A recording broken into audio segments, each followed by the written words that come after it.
everyone, welcome or welcome back to my channel. I turned 35 this December. I'm super happy. I'm really loving this big milestone birthday, and I know a lot of people don't, but I do. And to celebrate, I took myself on a little bit of a solo trip to Venice. So it's kind of a long story about why that is, and maybe I'll try to spare you some of the details, but essentially every December I say, oh, I should go on a weekend trip for my birthday.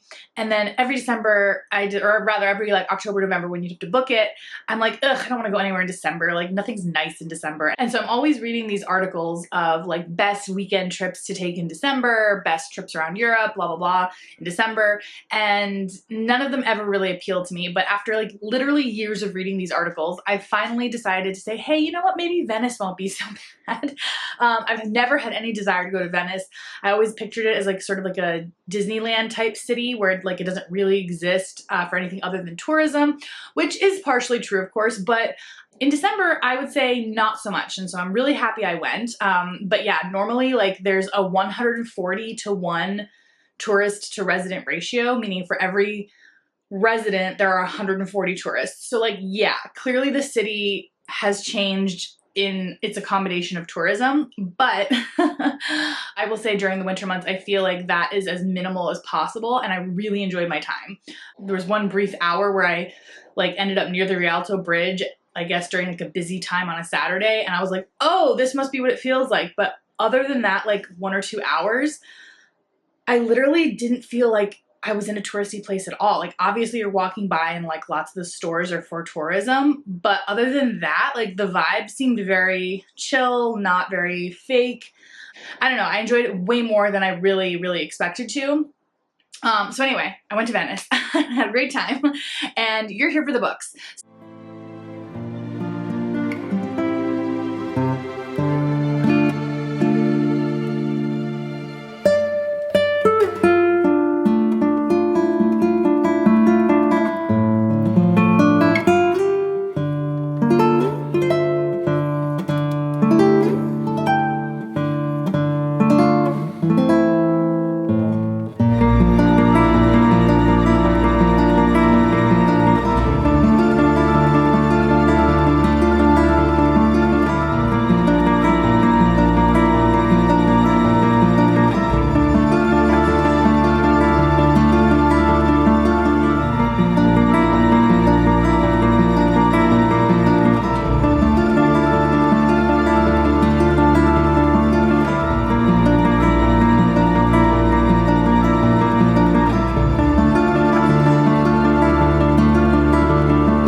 So I'm going to talk about the books I bought in Venice and also the books I read in Venice.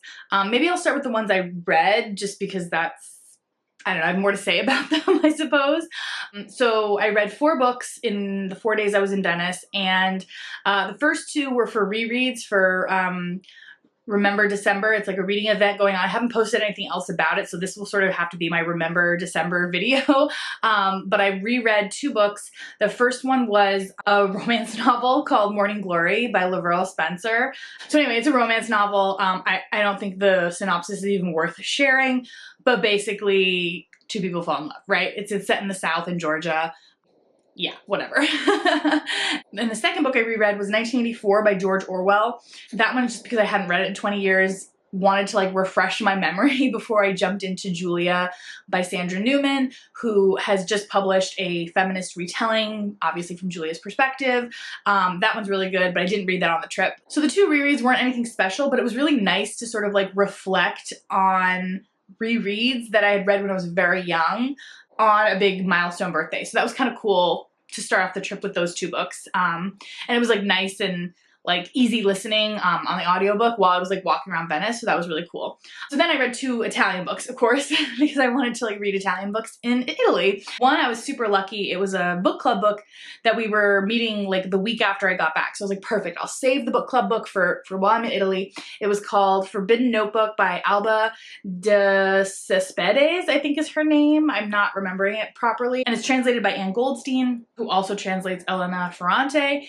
And this one was a good book. book. It wasn't my favorite. So she's one of like what you would call a forgotten woman writer, and I don't think had ever been an English translation. So it was just recently translated into English.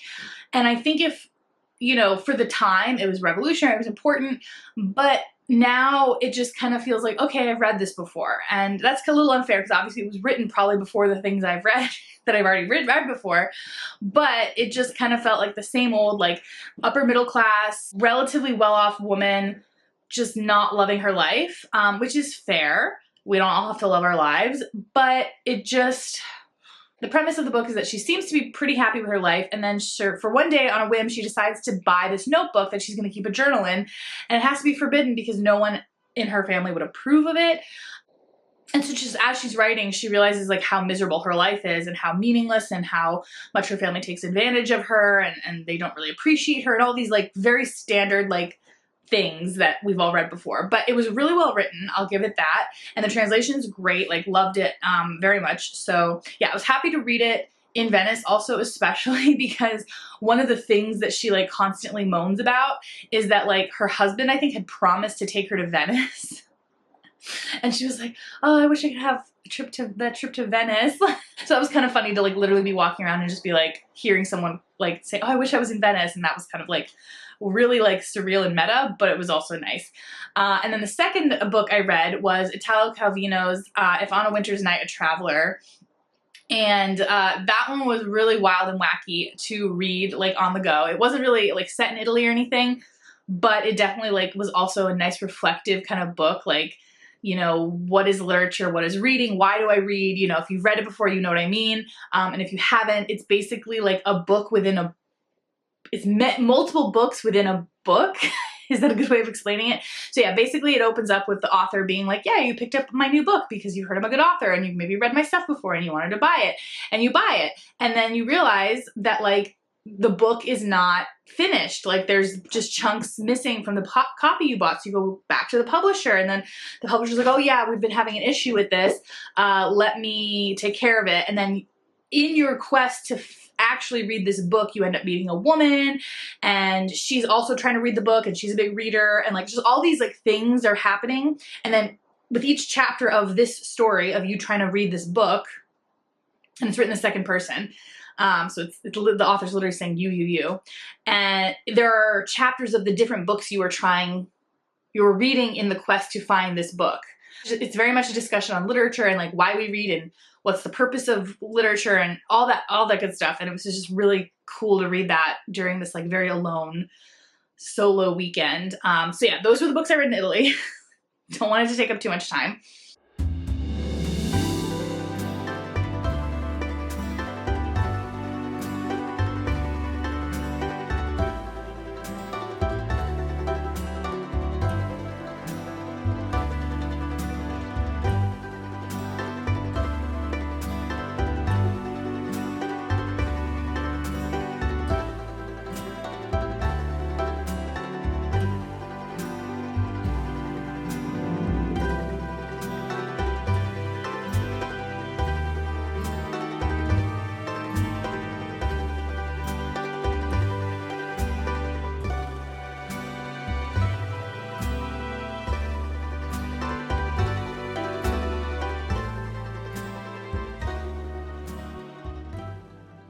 Let's get into the books I read. So for the first night, I just flew in and like went out to dinner and like basically did nothing because I arrived quite late.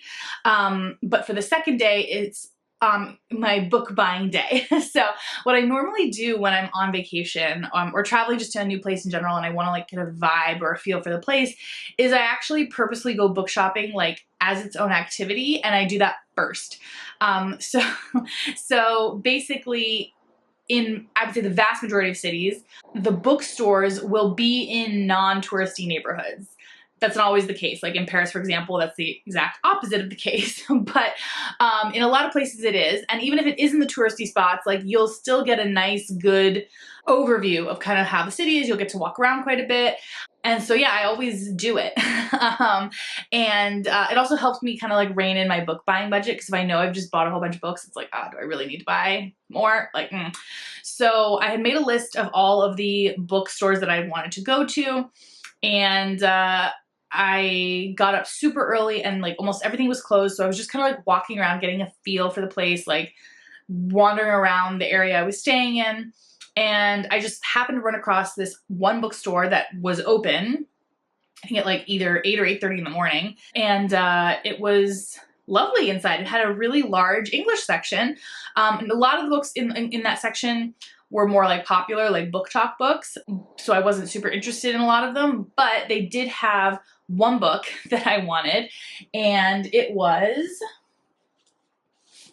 the Penguin book of Italian short stories. And so these, I think I bought collections like these for a lot of places that I really love to read from, and I think it's always worth it because they give you such a good variety. And this edition and this collection is actually edited by Jhumpa Lahiri, who is a huge Italian translator, a writer on her own, of course. I was like almost like, should I really buy just like a collection of Italian short stories? Like, is that going to be worth it? But then I read her introduction, and she definitely like was really thoughtful about this and picked like a wide variety of writers who personally inspired her for Italian literature and specifically the Italian short story, which I think is so important because a lot of times short story collections are not chosen for the short story, but rather for the author. And it's just like, oh yeah, they also wrote this short story, because we're trying to get like a little concise sprinkling of all the authors. But like, if you have a great novel and a crappy short story, I don't want to see your short story in the collection. You know what I mean? Like, it's fine. Like, just leave it out. But a lot of collections don't do that. So anyway, so this one was at Libreria Ubik. And this was just kind of like not a very touristy place, like bookstore, just like a regular bookstore that like average Venetians would go to. So that's the Penguin book of Italian short stories.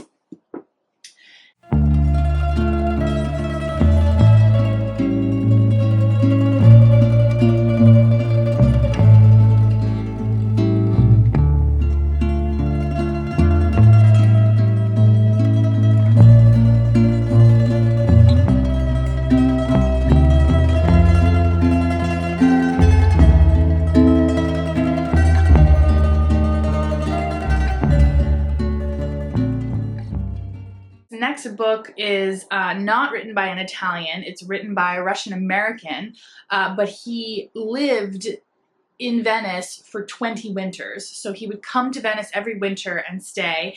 And I'm not even sure who he was. He must have been some sort of writer. But essentially he wrote down like his thoughts about Venice in this very tiny little book called Watermark. His name is Joseph Brodsky, and it's written in English, so it's not translated, but it's very short and sweet. I'm actually gonna pick this up very soon just because like I want to sort of reflect on Venice in the winter, like when it's fresh in my mind.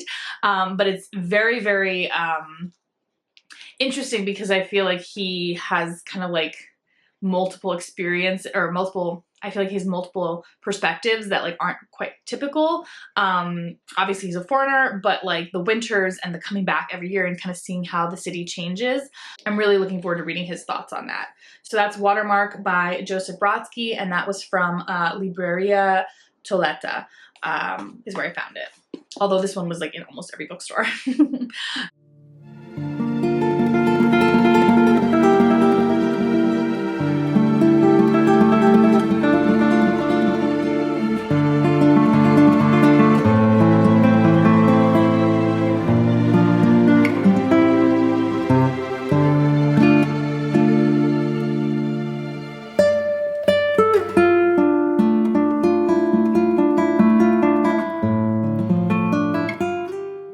And then I picked up a copy of The Dry Heart by Natalia Ginzburg, another female Italian writer that I'd read, like, oh, you must read her, she's great, blah, blah, blah.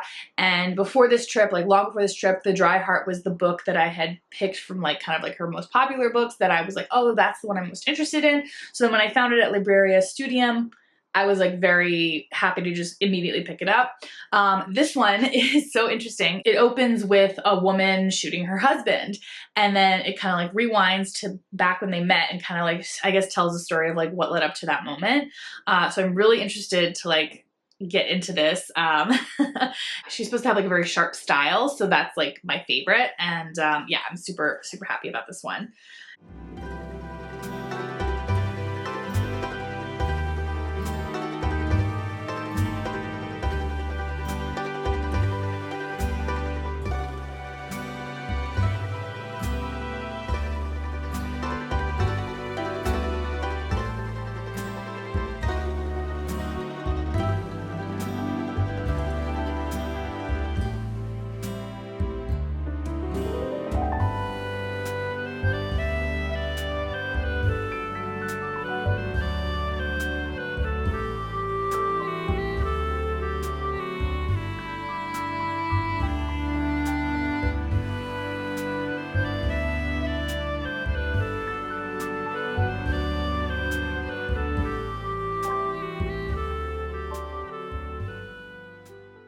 And then we have The 100 Years' War on Palestine, A History of Settler, Colonial Conquest, and Resistance by Rashid, Khalidi. Obviously this is not Italian, but you know, just because we're on vacation doesn't mean the world stops turning, so we have to keep reading.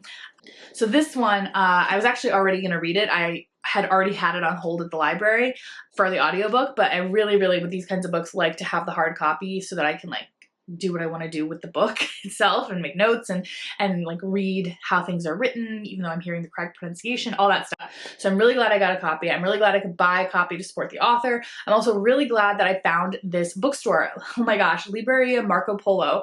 Wow. Amazing left-wing bookstore, like so good. Like it was beautiful.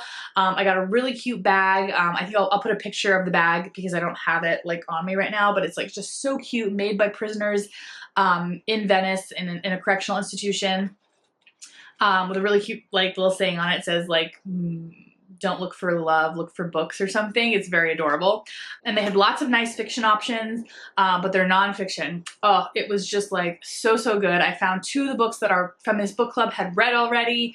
Lots of nice stuff. And it's in mix of Italian and English, but lots of English options. And yeah, this is basically just a history of the last 100 years of Palestinian history. And 2 of my friends have read it. I've heard from one of them that it's good, but it's just very dense on the history thing. So that's again another reason why I was like, okay, I need to sort of like have this as on hand to reference. And the other one just said she loved it without any specific details that I'm aware of.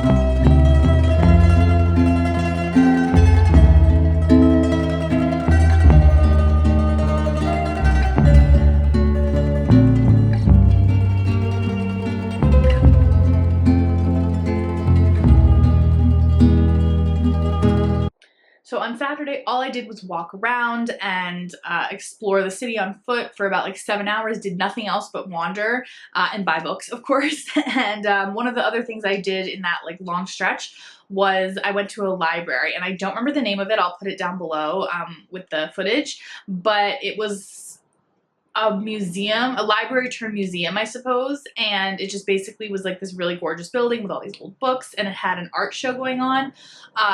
There was a section of the art show that you could pay to get into, but since I wasn't really there for the art, I didn't pay, and I just walked right through the free sections, and it was super pretty. I'm really like happy I got to see that. So it was just like the perfect little like bookish day in Venice, because aside from eating dinner, that's basically all I did, and read. So I went to bookstores, I went to a library, I ate dinner, and I read books, and I walked around, and that's like the whole day. So I'll put in the footage from that day so you can kind of see what I did.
So that was the first day, and then the second day I went to the islands of Venice. I went to Burano and Murano, which are like very popular islands. It's not off the beaten track by any means, but I went to Burano because it's known for its lace, and I just wanted to like walk around and again like read and just see more of Venice and outside of the you know main hub. And it was really nice, super beautiful. I got a ferry pass, like a ferry, a boat bus ticket kind of thing for 24 hours. And so I went to Burano, and then there weren't any bookstores in Burano. It's very small, but it's super beautiful. And then I took a boat to Murano, which is known for its glass. I'm sure you've heard of it, Murano glass. I didn't really like do anything super glassy there. Like I did buy a little Christmas ornament, Christmas tree ornament made out of glass. It's super cute, but I didn't need to see glass being blown, like, you know, so I didn't stay for more than a couple hours in Murano.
So then after I got back from Murano, I decided like, oh, I have some more time in the day before it gets dark. So I'm just gonna like kind of wander around to some more touristy spots. It was super hectic and crowded and I did not like it at all. So I was just like, oh, okay, bye. And like, so I went back to the hotel room and then just had dinner and read and all that good stuff.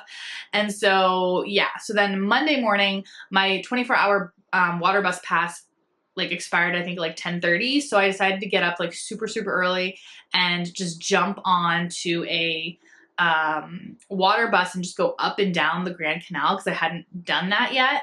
And it was like free included in my pass. So I was like, cool. And oh, hello, Odysseus. You want to say hi to everyone?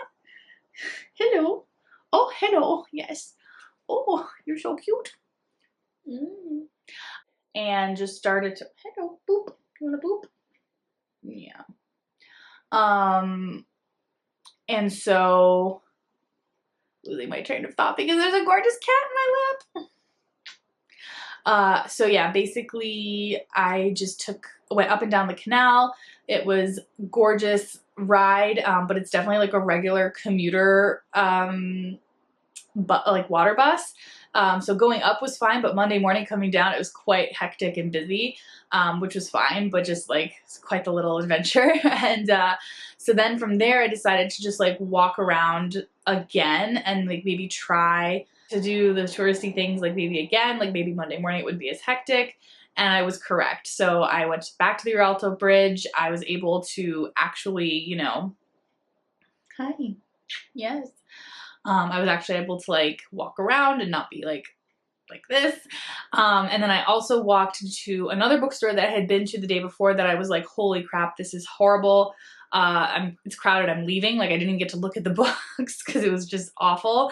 I think it's called the Libreria Alta, Acqua Alta, I want to say, but there's a gorgeous cat in my arm, so I can't check the name. I'll write it down below if I'm wrong. The correct one, I should say. Oh, yes, yes, yes. I'm sorry. I'm not holding your legs right. This one is like super touristy and famous because it's like kind of, they have like books stacked in gondolas and in bathtubs and all these things. Yes, hello. And it's cute, it looks nice, but it's a used bookstore, and very, very small English book selection. So that's fine. Obviously, it's nice to just go and check it out. But they have like 2 picture taking areas. And so it kind of felt like the majority of people were in there to take pictures. And so I was just like, oh, I hate these places. Like, but I'm really glad I went the second day because I found they had a very small new English book section that I totally, oh, okay, goodbye. His leg is like hooked into my, oh, there we go. Because they had a small new English book section and I didn't even see it the first time. And I'm really, really happy because I'm super like glad I found this book and I have it now. It's called Venice and the Anthropocene, an eco-critical guide. And it's an essay collection with these gorgeous color photos for each essay. Just sort of discussing like the future of Venice and like what Venice can and cannot do, and how like maybe instead of like everyone saying, oh, Venice is such a disaster because the waters are rising and they have no way to cope, maybe it should sort of be about how like maybe more of the world should try to be more like Venice, not necessarily like carving waterways, but like it's a car-free city, like everyone's a pedestrian, like, you know, it's a healthy population for that reason. So just like things like that are sprinkled in these essays, and there's more topics in there than that, but I'm just like super happy that this book is now mine because this is exactly what I was like looking for in terms of like understanding and knowing more about Venice. Like Waterways was like a first attempt at that, but that's obviously from a foreigner's perspective, and these are all written by, I think, mostly Italian, probably Venetian writers.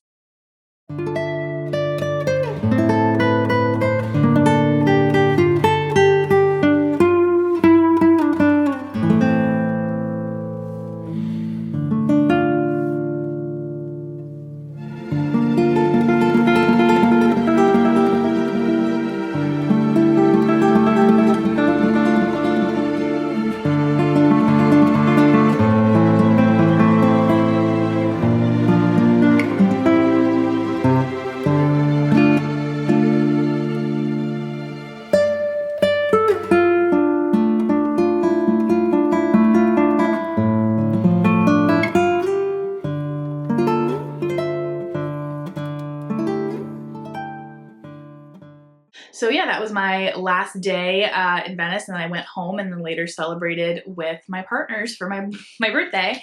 I had a nice time, and I'm really happy with the 5 books I picked up and the 4 books I read. And I'm gonna probably put some more footage right here for you to look at, but thank you so much, and until next time.